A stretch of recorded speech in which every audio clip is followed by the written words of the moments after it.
Hello everyone and welcome to another episode of Bible Illustrated Hands. Today's question comes from Ari Flower, and he or she asks, how did I nearly become an old calendarist? Now, if you guys aren't really familiar with Orthodox Christianity and with Serbian Orthodox terminology, in Serbian Orthodox Church we call the old calendarists the people who have broke off from the main Serbian Orthodox Church because they claim that it is ecumenistic, that it has changed the liturgy, that we plan to implement the new calendar, to bow down to the Pope and everything. And the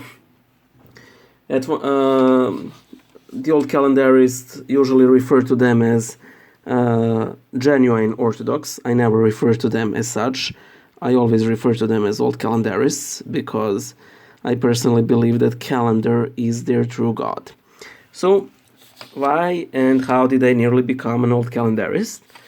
Well, you see, temptation to become an old calendarist is a temptation that comes solely from being young and inexperienced in faith. And you, of course, naturally assume that everything that you read on religion is true. I mean, Orthodox religion, of course, even though if that's not the case at all, and that books on spirituality, church history, and so on also have quality, and that not all books are of the same value. For example, the sermons of St. John Chrysostom are high quality treasure that should always be cherished, while the vision of the toll houses from Basil, the life of Basil the New, is fantasy action film that you don't want to admit that you actually enjoy. So there's shades of there's quality in spiritual books as well. And because internet allows for a lot of information to be shared, you get exposed to a whole lot of things. And there are people out there who constantly, make collections of the bad things that people do. Now, the bad that people do, this could be anything. This could be the bad thing that Christians in general do, that the official Serbian Orthodox Church does, that the right wing does, that the left wing does, that corporations do, that private businesses do, that parents do. It's simply, wired into our mentality, and I don't think that there's really a way of escaping it. So, in this particular case, I was a member of some Orthodox forum, and the priest who was in charge of that forum, he never did any moderation work at all. He would only ban, swearing and express blasphemy. Anything else, sure. Talk bad about bishops, bring their holy mysteries, that is sacraments in question, you get a free pass for that. And over time, a sizable, there was a sizable old calendarist community on that forum, which is, it was a typical case of people being too loud. A really small minority that was really loud. And, they would constantly share images, files like, oh, the ecumenical patriarch did that, oh, the ecumenical patriarch did that, oh, this priest prayed with heretics, this priest prayed with heretics, this priest said that, this priest, and so on and so on. And of course, as a young impressionable Orthodox, I was like, oh man, oh, this is bad, oh no, their church is sinking and I need to save it. Of course, I never actually said that, but that was at the basis of everything, because, the old calendarists, and I'm afraid a lot of Orthodox, even if they don't say it, work on the false assumption that church never changes. That is a lie. museum exhibits never change. Living organisms change all the time.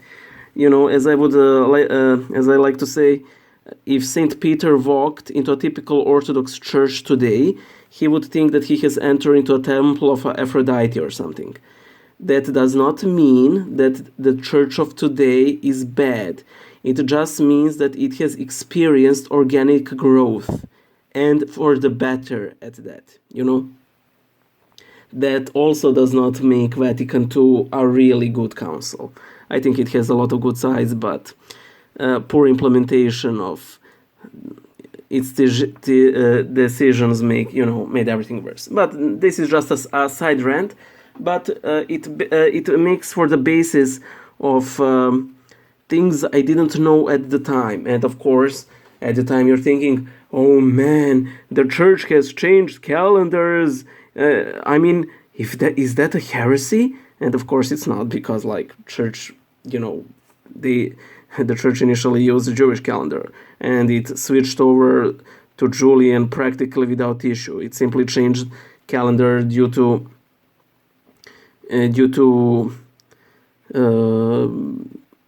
the majority of its faithful simply being in the Roman Empire. It would have easily used any other calendar that was in major use at the time.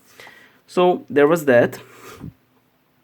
That was the first crack. The second crack was ecumenism, and you would constantly,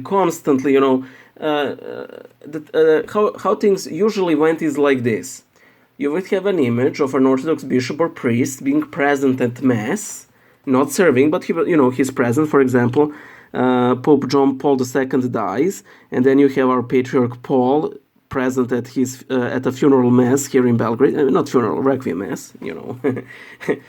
To my knowledge, John Paul II wasn't buried in Belgrade. But there's a conspiracy theory for everything today, so I know that as well.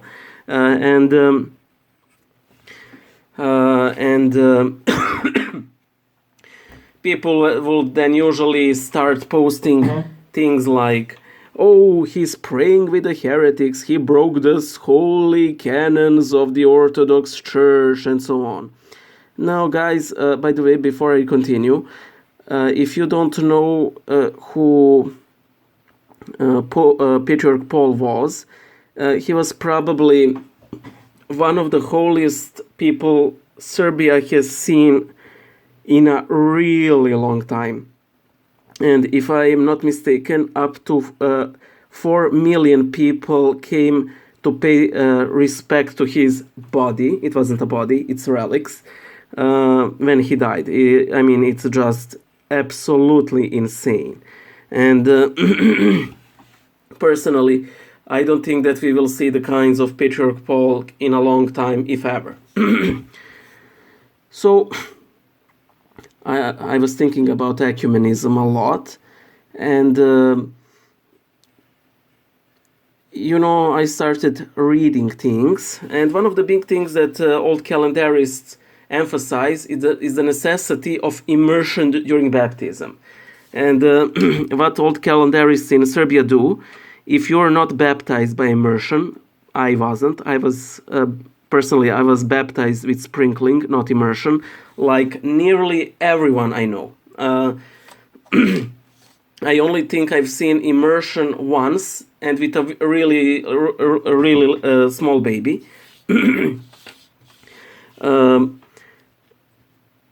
So anyway, these old calendarists would rebaptize people, which goes against the creed that we believe in one baptism. So, I was full of doubts, but then I started reading. And I've noticed that even with the Holy Fathers, things weren't as clear-cut as the old calendarists would say. For example, as regards to the baptism, there were cases of baptism by pouring and sprinkling, even in Didache, that is the old Christian document. Of course, that is a case with people who can't approach large bodies of water. But there's some precedent. as regards to ecumenism, I can only say, let me put it this way. As a joke, one of the priests on that forum took the speech of St. Mark of Ephesus to the Pope on the Council of Florence, and he removed the saint's name.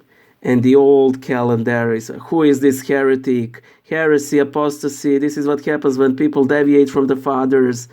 And they were quickly shut up when they realized that that was in fact their favorite saint, Saint Mark of Ephesus, who used pretty strong language like, "Oh, we greet you, Holy Father, because you decided to, unite what was shattered." I'm simply paraphrasing it. I don't know how it goes, but it's pretty strong language, but in completely reverse way. Then you have the fact that a lot of baptisms by different heretical groups were approved by the church if they were done in the Trinity, or if the group if the group actually believed in the Trinity but in a faulty way, and so on and so forth. You had the case of Saint John of Kronstadt healing a Jewish woman, without her asking for it, and so on. And over time, things like this sort of piled on and piled up, and then you realize that things are nowhere as black and white as the old calendarists made me to believe, and not to mention that their community is filled with conspiracy theorism. I just made up that word. Isolationism.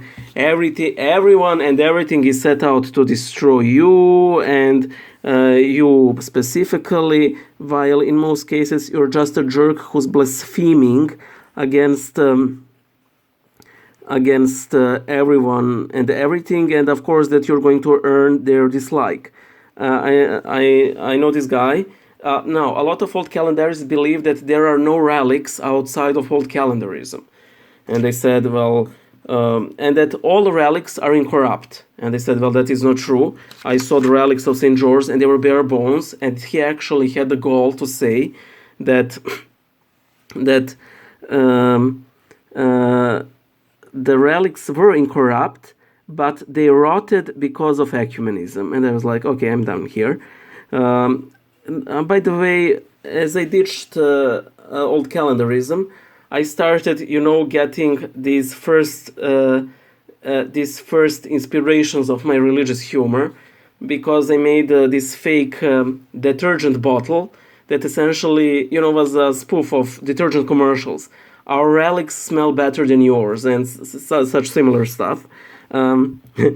People weren't really impressed at the time, but then again, that is why I'm recording all of this in English and not in Serbian, because I think that this style of humor simply works better in English and not in Serbian. So yeah, I simply realized that old calendarism was simply an exercise in convincing yourself that you're the savior of the church, nothing more, nothing less. So I ditched it. That is why I sort of have short fuse with rabid anti-ecumenism. By the way, I don't like rabid ecumenism either, but at least in Serbia, I saw way more issues with anti-ecumenism than ecumenism. I wouldn't like to see it opposite. I wouldn't want to see fruits of rabid ecumenism either. It's just that this particular kind, well, I'm personally invested in it. Well, that's it for today. I hope to see you guys next time. Bye!